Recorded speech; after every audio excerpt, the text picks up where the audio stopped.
Summa amma ba'du. Puji dan syukur senantiasa dan tidak pernah bosan-bosannya kita panjatkan kehadiran Sang Maha Pencipta Allah Subhanahu wa Ta'ala, yang mana dengan limpahan karunia-Nya, rahmat-Nya, hidayah-Nya, serta anugerah-Nya kepada kita semua, kita kembali masih diberi kesempatan, kesehatan dan usia panjang oleh Allah untuk sama-sama dan senantiasa mengabdikan diri kita di jalan-Nya dengan menjalankan segala perintah-Nya dan menjauhi semua larangan-Nya. Salawat demi salam juga tidak pernah lupa kita aturkan kepada junjungan alam Nabi besar Muhammad sallallahu alaihi wasallam, di mana beliau telah bersabda dalam sebuah hadis, "Taraktu fiikum amrayni la in tamassaktum bihima lan tadillu abada, kitaballahi wa sunnati." Telah aku tinggalkan kepada kalian dua pusaka yang jika kalian pedomani keduanya, niscaya kalian tidak akan pernah tersesat selama-lamanya. Al-Quran, kitabnya Allah, dan hadis, sunnahnya Rasulullah sallallahu alaihi wasallam. Bapak Ibu kaum muslimin dan muslimat, jamaah sholat maghrib dan juga isya yang dimuliakan oleh Allah, mari pada kesempatan malam yang mulia ini, sambil kembali kita niat iktikaf di rumah Allah, mari sama-sama kita kembali melanjutkan pengajian hadis kita dengan kitab Fathul Bari Bisyarhi Sahih Bukhari karya Imam Ibnu Hajar Al-Asqalani rahimahullahu ta'ala. Dan insyaallah pada kesempatan malam ini kita akan melanjutkan bacaan kita dengan kitab yang keempat, Kitabul Wudu, bab yang ke-30, bab ghuslil rijlaini fil na'laini wa la yumsahu 'ala na'lain. Bab di mana bolehnya seseorang membasuh kedua kaki saat bersamaan dengan menggunakan dua sendalnya. Ini juga nanti kita akan menemukan hadis kalau Nabi Muhammad SAW selain berwudu dengan menggunakan dua sendal dan beliau basuh kaki sampai kepada mata kaki dengan kedua sendalnya, juga kita pernah dapat riwayat Rasulullah SAW sholat fi na'laihi. Rasulullah SAW mengerjakan sholat tanpa melepas dua alas kakinya, tapi tentu setelah beliau mencuci sendalnya dan dipastikan tidak ada najis pada kedua sendal yang digunakan oleh Nabi pada saat beliau menunaikan sholat. Dan juga Bapak Ibu yang dimuliakan oleh Allah, sholat yang dikerjakan dengan menggunakan alas kaki tidak dibenarkan di semua tempat, cuma di tempat-tempat tertentu saja. Jangan nanti ada di antara kita yang berdalil dengan hadis ini kemudian masuk masjid dengan menggunakan dua sendal walaupun sendalnya bersih. Nah, itu tidak patut, tidak baik. Karena Nabi Muhammad SAW saat beliau mengerjakan sholat dan menggunakan dua sendal tidak di semua tempat, tapi di tempat-tempat tertentu. Misalnya saat Nabi Muhammad melakukan safar jauh, di dalam perjalanan Nabi Muhammad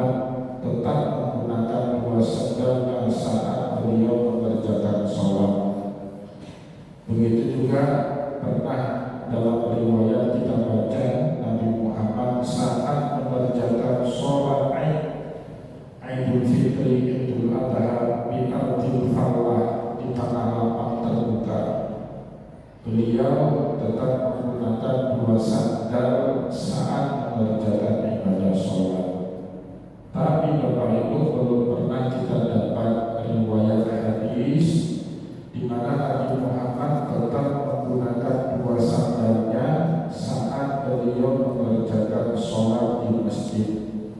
Saat di masjid beliau copot dua sandalnya itu. Ya, maka para ulama mengatakan apa? Meskipun pernah Nabi Muhammad mengerjakan sholat menggunakan sandal atau alas kaki, ya, tetapi itu tidak di semua tempat, apalagi di masjid. Sebagian ulama mengatakan itu haram, sebagian lagi mengatakan itu perbuatan makruh.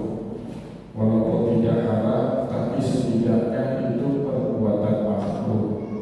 Dan itu Bapak Ibu berlaku juga tidak hanya di dalam syariat kita, di dalam syariat qablana, syariat umat terdahulu. Allah Subhanahu wa taala menceritakan di dalam Al-Qur'an, mereka saat masuk ke dalam rumah ibadahnya copot dua alas kaki yang mereka gunakan. Maka cerita Allah misalnya, ya, di dalam surat Taha kepada Nabiullah Musa alaihissalam, fa'na alaika innaka bil wadil muqaddas tuwa. Musa, copotlah dua alas kaki yang kau gunakan, karena saat ini engkau berada di lembah yang dimuliakan sama Allah. Dan kita sepakat, semua kaum muslim umat Nabi Muhammad sepakat, khairu biqa'il ardil masajid, sebaik-baiknya permukaan bumi ini ya masjid. Bapak Ibu, dimanapun ada masjid, disitulah tempat terbaik di muka bumi. Wasyirabuha suq, kata Rasulullah, dan tempat yang terburuk di muka bumi ini apa? Pasar, kata Nabi. Maka Rasulullah setiap bangun masjid, pasti di area masjid itu juga dibangun pasar sama Nabi untuk menjaga keseimbangan yang baik, harus selalu berdekatan dengan yang buruk. Kadang heran Bapak Ibu, dimanapun ada masjid, pasti di sekitarnya hidup pasar. Ya, hampir semua masjid pasti di sekitarnya itu hidup yang namanya pasar. Masjidil Haram, Masjid Nabawi, kan?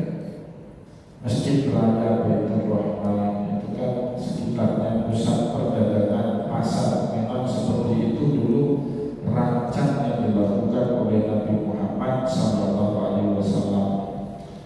Dan di dalam bab 30 ini juga Imam Bukhari mengatakan wala yusallu ala ma'laini, dan cukup kita menyapu di atas dua sandal ataupun alas kaki yang mau dipakai. Kalaupun mau diajak untuk melaksanakan ibadah sholat, tidak cukup dengan disapu, tapi harus dibasuh seperti yang dulu pernah dikerjakan oleh Nabi Muhammad Sallallahu Alaihi Wasallam. Bapak Ibu yang dimuliakan oleh Allah, di dalam bab 30 ini Imam Bukhari meriwayatkan kepada kita hadis nomor 166, di mana di sini beliau peroleh dari gurunya beliau, Hadatsana Abdullah bin Yusuf qala akhbarana Malikun an Sa'id al-Maqbari an Ubayd bin Jurayj annahu qala li Abdullah bin Umar. Ubayd bin Jurayj atau yang lebih dikenal dengan sebutan Ibnu Jurayj, salah seorang tabi'in, murid dari sahabat Nabi Abdullah bin Umar radhiyallahu anhu. Suatu hari Ibnu Jurayj pernah bertanya kepada Abdullah bin Umar, ya Aba Abdurrahman, wahai bapaknya Abu Abdurrahman.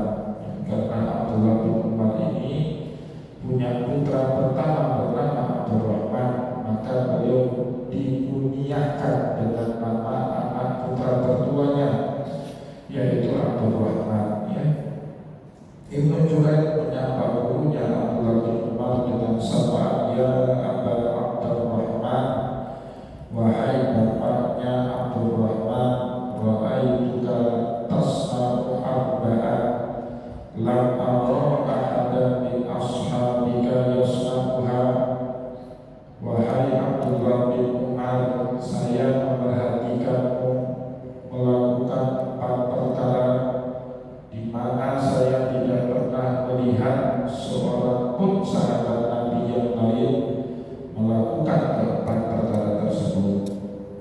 Jadi Abdullah bin Umar ini Bapak Ibu termasuk ulamanya sahabat Nabi. Jadi beliau sangat fokus dalam mempelajari ilmu agama langsung dari Rasulullah Sallallahu Alaihi Wasallam. Para sahabat Nabi itu pemahaman agamanya berbeda-beda. Tafawutul fahmi baina ashabi Rasulullah fiddin. Para sahabat Nabi itu punya pemahaman agama yang bertingkat-tingkat, dan berbeda-bedanya pemahaman agama para sahabat Nabi sangat dipengaruhi seberapa dalam pertemanan mereka dengan Rasulullah. Makin intens kebersamaan mereka bersama dengan Nabi, maka pasti Bapak Ibu ilmu yang mereka peroleh pun makin banyak, makin alim. Ya, karena dulu para sahabat belajar ilmu agama melalui cara internalisasi. Apa itu cara internalisasi? Dengan persahabatan mereka bersama dengan Nabi. Bukan belajar agama melalui kitab atau menghafal buku atau belajar Al-Quran, mendengar ceramah atau mengkaji hadis, dan seperti itu.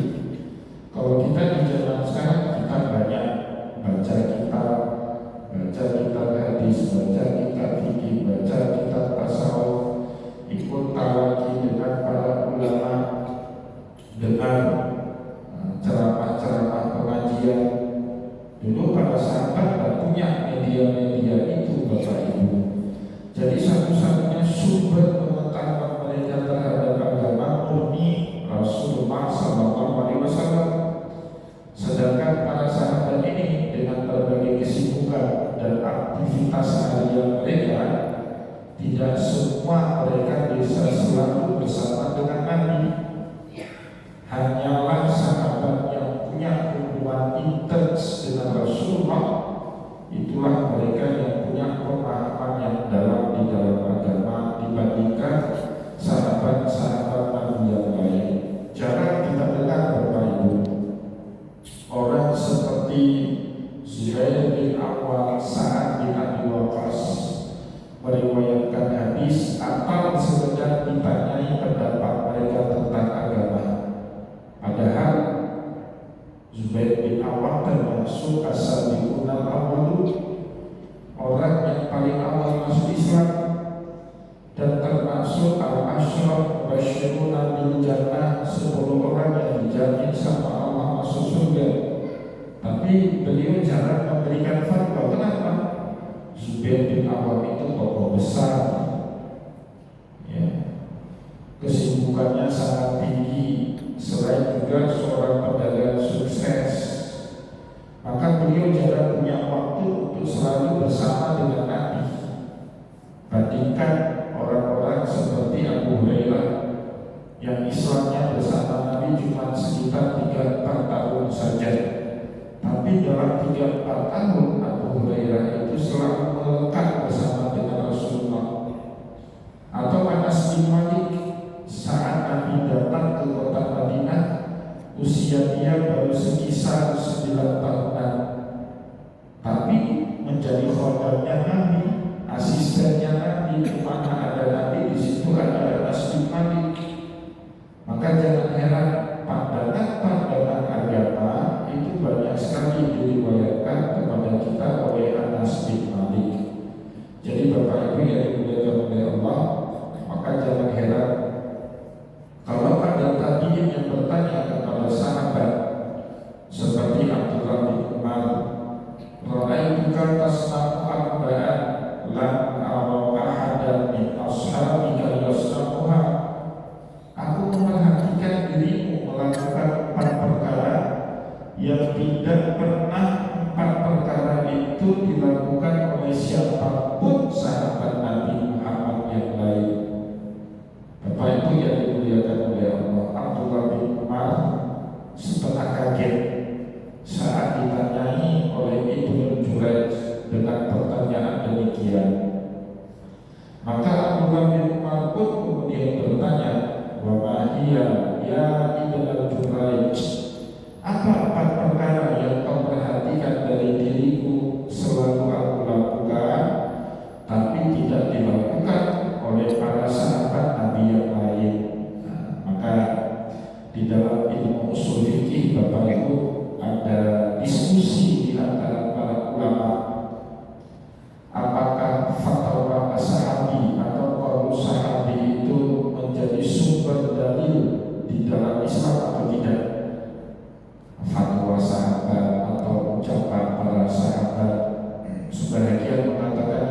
dia jadi dalil. Sebahagian lagi mengatakan tidak, dia tidak boleh jadi dalil. Sebahagian lagi mengatakan dia jadi dalil syar'i dengan syarat selama pandangan-pandangan keagamaan para sahabat Nabi tidak bertentangan dengan Al-Quran dan Sunnahnya Rasulullah Sallallahu Alaihi Wasallam. Ada diskusi itu di antara para ulama. Kenapa ada diskusi seperti itu? Tadi mempertimbangkan tafakutul fahmi baina ashabi Rasulillah, mempertimbangkan tingkat pemahaman yang berbeda-beda di kalangan para sahabat Nabi. Ala kulli hal Bapak Ibu, satu yang disepakati oleh ulama-ulama Ahlus Sunnah wal Jamaah, kullu ashabi Rasulillah abulun, semua sahabat Nabi meskipun dalam hidupnya dulu pernah buat masalah atau pernah buat dosa, tapi siapapun para sahabat Nabi mereka adil, riwayatnya bisa diterima, pandangan-pandangan agamanya bisa dipertimbangkan untuk kita jalankan dalam praktek kehidupan kita sehari-hari. Itu sikap para ulama Ahlus Sunnah wal Jamaah dalam menghormati sahabat Nabi. Karena Bapak Ibu, kalau tidak demikian berarti secara tidak langsung kita menghakimi Nabi Muhammad gagal mendidik para sahabat-sahabatnya. Kalau itu yang terjadi, selanjutnya Bapak Ibu, maka ada sebagian riwayat-riwayat agama yang disampaikan oleh sahabat yang gagal terdidik sama Nabi ini dan boleh kita amalkan dalam kehidupan kita. Itu ditentang sama ulama Ahlus Sunnah wal Jamaah. Berbeda halnya dengan posisi ulama-ulama Syiah. Ulama-ulama Syiah itu tidak mengakui semua sahabat itu adil. Menurut mereka ada di antara para sahabat-sahabat Nabi Muhammad ini cacat secara agama, riwayatnya tidak boleh diterima. Nah, itu Syiah seperti itu Bapak. Riwayat Muawiyah yang pernah memerangi Ali bin Abi Thalib tidak boleh dipakai riwayatnya. Kenapa? Muawiyah ini pernah head to head dalam perang Siffin bersama dengan Ali bin Abi Thalib. Maka semua riwayat hadis yang disampaikan oleh Muawiyah kepada kita dan boleh dipakai. Kenapa? Muawiyah itu tidak adil, dia fasik. Menurut orang Syiah seperti itu. Tapi Bapak Ibu, konsekuensi kalau kita mengatakan ada sebagian sahabat Nabi seperti Muawiyah fasik itu berat. Karena Muawiyah ini Bapak Ibu salah satu dari 8 orang yang pernah ditunjuk oleh Nabi sebagai katibul wahyi, penulis wahyunya Nabi. Konsekuensinya apa? Kalau kita katakan dia fasik, riwayatnya tidak bisa diterima, maka ada sebagian dari ayat-ayat Al-Quran itu seharusnya kita coret, tidak boleh kita terima. Itu kan berat konsekuensinya. Maka ulama Ahlus Sunnah wal Jamaah lebih berkompromi dengan keadaan. Mereka mengatakan semua para sahabat Nabi Muhammad itu adil dan cacat, tidak boleh dicela, sebagaimana tidak boleh kita mencela Rasulullah Sallallahu Alaihi Wasallam. Bapak Ibu kaum muslimin dan muslimat jamaah pengajian yang dimuliakan oleh Allah, maka Abdullah bin Umar bertanya kepada Ibnu Jurayj, wa ma hiya ya Ibnu Jurayj, apa perkara yang kau perhatikan aku selalu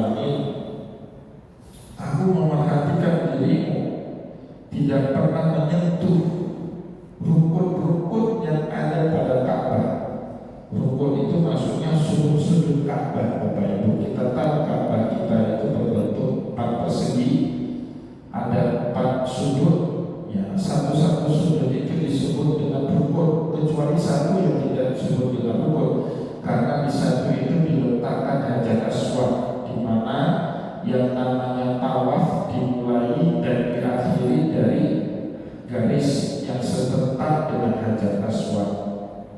Bapak Ibu yang dimuliakan oleh Allah,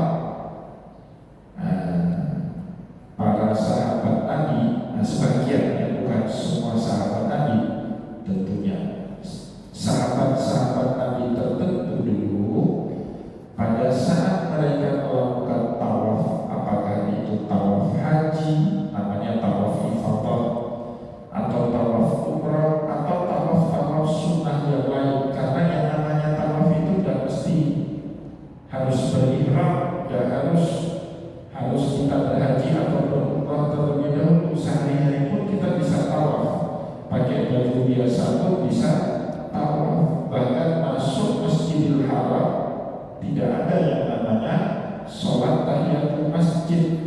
Sebagai gantinya Bapak Ibu, kita sunnahnya melakukan tawaf tahiyat 7 kali putaran. Tawaf seperti ini cuma tawaf dengan sholat 2 rakaat di makam Ibrahim tanpa kita melakukan sa'i dari Safa ke Marwah. Dulu sebagian sahabat Nabi, tentu peristiwa ini setelah wafatnya Nabi. Kalau Nabi masih ada, para sahabat yang ragu-ragu ini tidak tanya kepada sahabat yang lain, tapi pasti tanyanya kepada Rasulullah SAW. Setelah wafatnya Nabi, ada sebagian sahabat Nabi setiap kali ketemu sudut, mereka sentuh sudut dari Masjidil Haram itu, atau sudut dari Ka'bah, ya. Saat di Hajar Aswad mereka sentuh, famassa bil Hajaril Aswad, disentuh Hajar Aswad.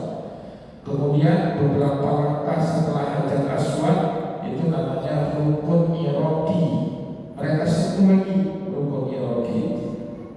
Kemudian keliling melewati Hijr Ismail sampai ke sudut berikutnya, itu namanya rukun Syami. Ya, mereka kembali sentuh sudut dari Ka'bah itu.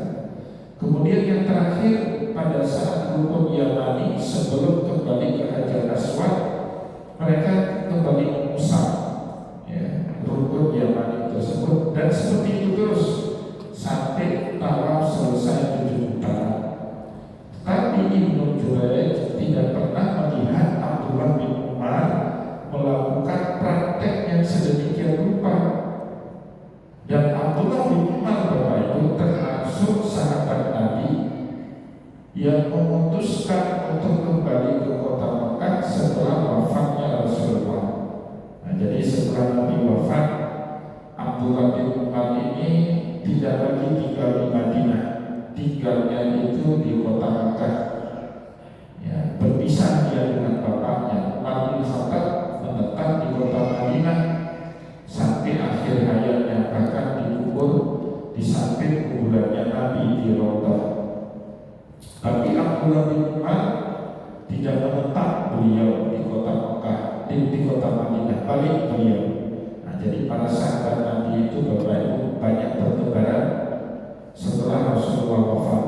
Ada yang kembali ke kota Mekah seperti Abdullah bin Umar, ada yang berdakwah dan wafat di Taif seperti Abdullah bin Abbas radhiyallahu anhu, dan banyak tak terhitung sahabat Nabi yang hijrah, bahkan nanti wafat di Syam, di Damaskus, banyak sekali tak terhitung. Bilal bin Rabah, Khalid bin Walid, dan sahabat-sahabat Nabi yang lain, Ja'far bin Abi Thalib, Abdullah bin Rawahah, Isa bin Rawahah, itu semua wafatnya di negeri Syam. Ada juga sebagian Nabi bahkan sampai ke Mesir seperti Abu Darda yang mendakwahkan Islam, bawa Islam ke Mesir, wafatnya di Mesir, seperti sahabat yang bernama Abu Darda dan sahabat-sahabat Nabi yang lainnya. Jadi mereka tidak menetap lagi di kota Madinah. Kenapa? Tidak punya alasan yang kuat Bapak Ibu untuk tetap menetap di kota Madinah setelah wafatnya baginda Rasulullah SAW. Nah, disinilah kemudian para sahabat ini bawa pemahaman-pemahaman yang berbeda-beda di tempat dakwahnya mereka, termasuk juga praktek tawaf di zaman para sahabat. Kok beda ya? Ada sebagian sahabat setiap rukun itu dia sentuh, Tapi Abdullah bin Umar tidak pernah menyentuh kecuali hanya rukun yamani saja, itu diusap. Kalau di zaman kita sekarang Bapak Ibu, bahkan yang berumroh, ya yang tawafnya itu pakai ihram, itu tak boleh mengusap satu pun di Ka'bah, tak boleh Bapak Ibu, batal ihramnya. Kenapa demikian? Ka'bah di zaman kita sekarang itu dilumeri dengan minyak wangi. Itu penuh minyak wangi itu di Ka'bah, di dinding Ka'bah, di kiswah atau kain penutup Ka'bah itu tiap hari 24 jam mau sholat 5 waktu dibaluri dengan minyak wangi. Baunya keras betul. Jadi seandainya kita ihram, kita kan dilarang berpakaian Bapak Ibu menggunakan wangi-wangian. Maka jangan pernah sekali-kali kalau kita melakukan tawaf umrah, kalau tawaf ifadah beda dengan tawaf haji, kita tidak lagi pakai pakaian ihram, boleh kita usap, dan menjadi masalah. Tapi Ka'bah di zaman sekarang itu sudah dilumeri dengan minyak wangi. Maka bagi Bapak Ibu yang berumrah, jangan pernah menyentuh bagian apapun dari dinding atau kain penutup Ka'bah. Bukan karena tidak bolehnya, tetapi karena sudah dibaluri dengan minyak wangi yang bisa membatalkan ihram kita. Itu yang pertama Bapak Ibu. Yang kedua, banyak Ibnu Jurayj kepada Abdullah bin Umar, wala'aituka talbasu ni'ana as-sad wala'aituka talbasu ni'ana as-sidtiyah. Yang kedua, beliau mendapati Abdullah bin Umar ini kemanapun dia pergi menggunakan sendal yang terbuat dari kulit dan tidak ada bulunya. Nah, itu disebut dengan an-ni'alu as-sidtiyah, sendal yang terbuat dari kulit dan tidak menyisakan sedikit pun bulu. Jadi sudah digosok halus sehingga bulu dari kulit hewan itu tidak nampak sedikit pun. Itu yang kedua, yang hanya didapati oleh Ibnu Jurayj pada Abdullah bin Umar dan tidak pernah dilakukan oleh sahabat-sahabat Nabi yang lain. Yang kedua, wala'aituka tasbahu bisufra, dan saya memperhatikan dirimu menyemir rambut dengan warna kuning. Nah, jadi Abdullah bin Umar itu semir rambut, ya, atau diwarnai rambutnya, dicat rambutnya itu. Tapi bisufra dengan warna kuning, dan cat rambut itu dengan apa itu ya? Dengan henna namanya bahasa Arabnya. Kalau kita gaca, dan gaca itu nanti kita juga akan bahas pada pertemuan berikutnya ya, mengenai apa itu hukum menyemir rambut. Bapak Ibu kaum muslimin dan muslimah yang dimuliakan oleh Allah, maka perlu nanti ya kita jelaskan juga hukum daripada menyemir rambut itu seperti apa. Yang kedua, wara'aituka idza kunta bi Makkah ahallan nasu idza ra'au hilala wa lam tuhilla hatta kana yaumut tarwiyah. Yang keempat, menurut Ibnu Jurayj, saya selalu memperhatikan penduduk Mekah bertalbiyah. Talbiyah itu mengucapkan labbaik Allahumma labbaik, labbaik la syarika laka labbaik, innal hamda wan ni'mata laka wal mulk la syarika lak.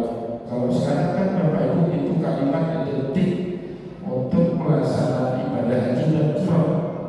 Ternyata dulu Bapak Ibu, menurut riwayat hadis ini, penduduk Mekah setiap kali lihat hilal di awal bulan Ramadan, kita butuh hilal itu kan setahun paling 2 kali. Iya kan? Dibuat 2 kali itu Bapak Ibu perhatikan gak hilal? Tanya pun enggak. Tapi kalau udah akhir Syaban, kalmah gitu. Kita cuma umat Islam ini butuh hilal itu 2 kali aja Pak sebenarnya. Kenapa? Memang perintahnya gitu dalam Al-Quran kan. Syahrul Ramadan alladzi unzila fihi al-Qur'an hudan lin-nasi wa bayyinatin minal huda wal furqan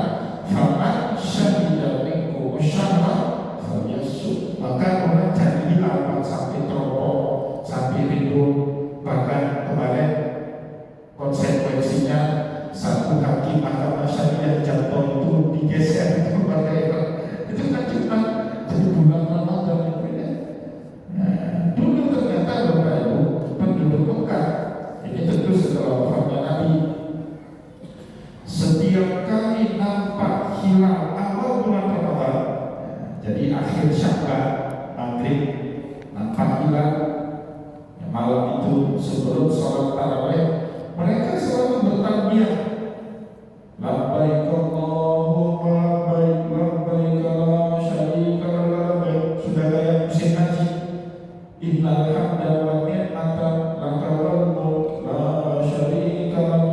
Sedangkan Abdullah bin Umar tidak pernah bertalbiyah saat melihat hilal. Beliau bertalbiyahnya apa? Kata Imam Ibnu Jurayj, walam tuhilla hatta kana yaumut talbiyah. Sedangkan engkau tidak pernah mengucapkan talbiyah kecuali pada hari talbiyah. Hari talbiyah itu 48 Zulhijjah. Ya, sehari sebelum kita wukuf di padang Arafah. Beliau kan orang Mekah. Tadi kita sudah jelaskan setelah Nabi wafat, Abdullah bin Umar yang dulunya tinggal di Madinah kembali ke kota Mekah. Bagi orang Mekah, Bapak Ibu, kalau haji itu paling enak ngambil haji ifrad. Apa itu haji ifrad? Haji dulu, umrohnya belakangan. Kalau kita orang jauh datang ke kota Mekah, susah sekali kita mengerjakan haji ifrad. Gampangnya haji apa? Haji tamattu.